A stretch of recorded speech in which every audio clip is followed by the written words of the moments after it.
Pemirsa, penerbit THQ Nordic dan pengembang DGX Art memastikan penundaan perilisan game petualangan naratif Tides of Tomorrow.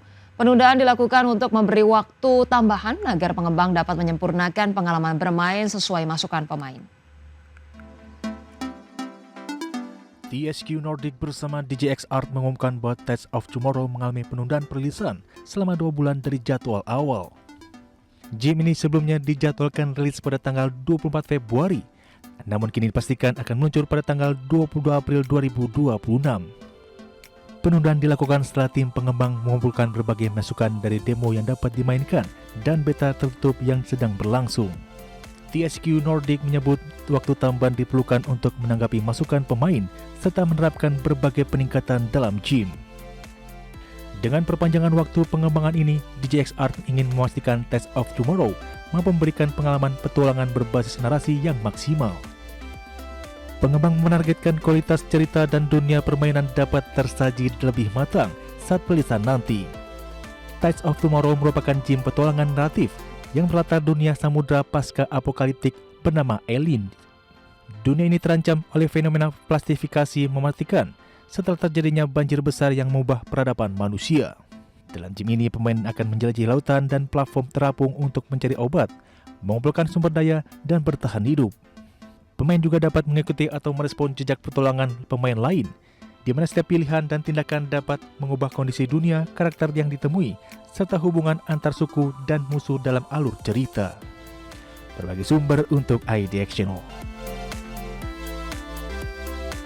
Pemirsa, Gamestar mengumumkan kehadiran Pocket Taiko sebagai controller portable yang menekankan teknologi konektivitas dan presisi input untuk gaming mobile. Perangkat ini dirancang untuk memberikan pengalaman controller fisik dengan latensi rendah dalam bentuk yang sangat ringkas. Gamestar umumkan kehadiran Pocket Taiko sebagai controller portable yang menekankan teknologi konektivitas dan presisi input untuk gaming mobile. Pocket Taiko menggunakan sistem input digital dengan respon cepat untuk menjamin akurasi saat bermain game. Setiap tombol dirancang untuk memberikan umpan balik taktil yang konsisten sehingga perintah pemain dapat dieksekusi dengan presisi. Controller ini mengandalkan teknologi koneksi nirkabel untuk terhubung ke perangkat mobile. Dengan latensi rendah, Gamestar Pocket Taiko menjaga sinkronasi antara input dan tampilan layar, penting untuk game aksi dan kompetitif. Gamestar Pocket Taiko dikembangkan agar kompatibel dengan berbagai platform gaming mobile. Controller ini mendukung game dengan telah disesuaikan dengan input controller termasuk game mobile dan layanan cloud gaming. Mekanisme lipat pada Pocket Taiko dirancang tanpa mengorbankan stabilitas struktur internal. Desain ini memastikan komponen elektronik tetap aman dan koneksi antar bagian tetap stabil meski sering dilipat dan dibuka. Dengan kombinasi teknologi input presisi dan desain portable, Gamestar Pocket Taiko memberikan kontrol yang lebih akurat dibanding layar sentuh.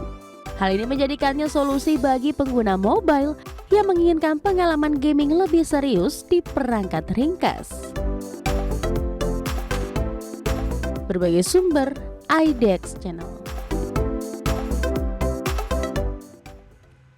Pemirsa, Brighton Star merilis lensa 50mm f1.05 untuk kamera mirrorless full frame dengan diafragma sangat besar dan harga terjangkau.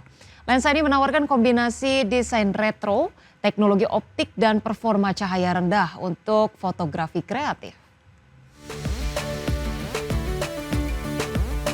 Pabrikan lensa asal Tiongkok Brighton Star meluncurkan lensa 50mm dengan bukaan diafragma ekstra besar f1.05. Lensa ini dirancang untuk kamera mirrorless sensor full frame dan menjadi salah satu lensa f1.05 paling terjangkau di pasar. Lensa Brighton 50mm f1.05 mengusung konstruksi 10 elemen dalam 8 grup, termasuk 2 elemen high refractive index dan 2 elemen low dispersion. Komposisi ini diklaim mampu menjaga ketajaman di tengah frame, sekaligus menekan distorsi dan aberasi kromatik. Untuk mengatasi kompromi ketajaman pada diafragma besar, Brighting Star membekali lensa dengan multi-layer coating. Lapisan tersebut meminimalkan pantulan cahaya, mengurangi efek kabur, dan memaksimalkan penyerapan cahaya hingga 99,8%.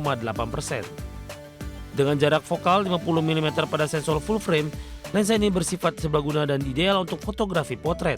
Pada bukaan f1.05, pengguna dapat menghasilkan efek bokeh yang halus dan artistik, sekaligus tetap andal di kondisi minim cahaya. Meski tidak dilengkapi autofokus, lensa ini menawarkan kendali fokus manual melalui cincin pada bodi lensa.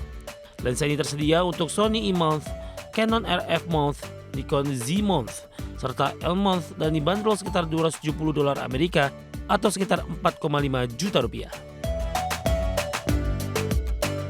Bagi sumber ada Channel. PT Bangun Karya Perkasa Jaya Tbk melakukan perubahan susunan Dewan Komisaris dan Direksi melalui rapat umum pemegang saham luar biasa. Langkah ini dilakukan sebagai upaya memperkuat tata kelola dan mendorong transformasi bisnis perseroan ke depan.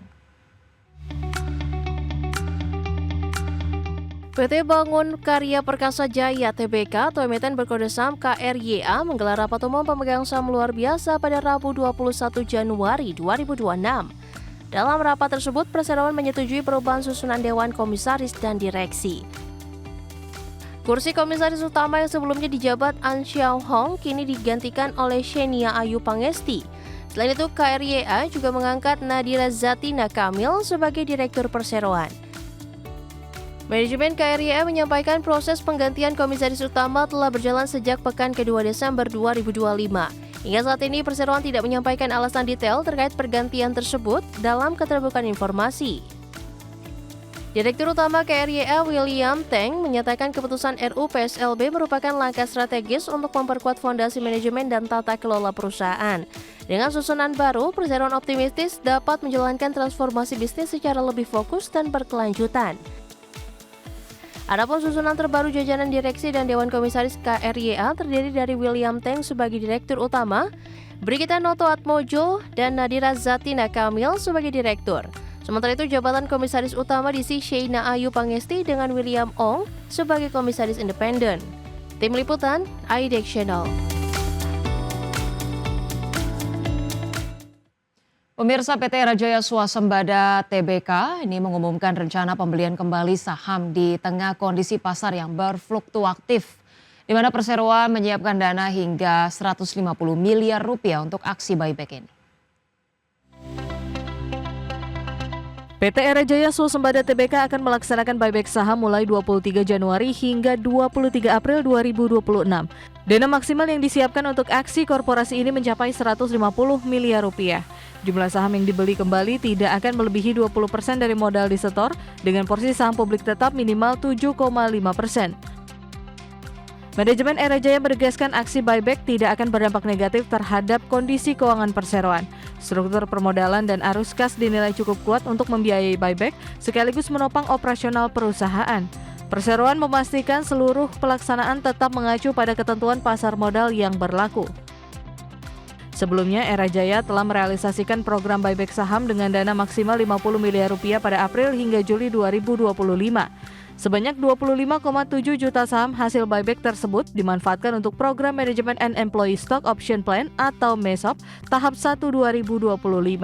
Adapun program ini ditujukan untuk meningkatkan keterlibatan manajemen dan karyawan terhadap kinerja jangka panjang perseroan. Berbagai sumber IDX Channel.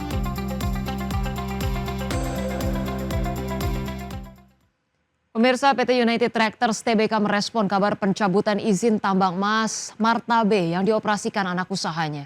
Perseroan menegaskan komitmen kepatuhan hukum dan praktik pertambangan berkelanjutan sambil menunggu kejelasan status perizinan dari pemerintah. PT United Tractors Tbk atau emiten berkode saham UNTR menyatakan akan menghormati setiap keputusan pemerintah terkait kabar pencabutan izin tambang emas Martabe. Namun demikian, perseroan menegaskan akan tetap memastikan hak-hak anak usaha terlindungi sesuai ketentuan peraturan perundang-undangan yang berlaku. Manajemen UNTR menekankan komitmen PT Agincourt Resources dalam menjalankan praktik pertambangan yang berkelanjutan. Agincourt disebut menjunjung tinggi prinsip tata kelola perusahaan yang baik, praktik pertambangan yang baik, serta perlindungan lingkungan. Hingga saat ini Agincourt Resources belum menerima pemberitahuan resmi dari instansi berwenang terkait pencabutan izin tersebut. Oleh karena itu, manajemen masih melakukan penelusuran dan koordinasi dengan pihak terkait untuk memperoleh kejelasan status perizinan. UNTR menyampaikan telah meminta Agincourt untuk memantau perkembangan secara cermat dan menyiapkan langkah sesuai ketentuan hukum. Hingga saat ini perseroan belum dapat menilai dampak operasional, keuangan maupun hukum yang mungkin timbul. Sebagai informasi, Agincourt Resources merupakan satu-satunya perusahaan tambang dalam daftar perusahaan yang izinnya dicabut terkait pelanggaran pemanfaatan kawasan hutan. Dari total 28 perusahaan, sebagian besar merupakan pemegang izin manfaatan hutan di Aceh, Sumatera Utara, dan Sumatera Barat. Tim Liputan ADEX Channel.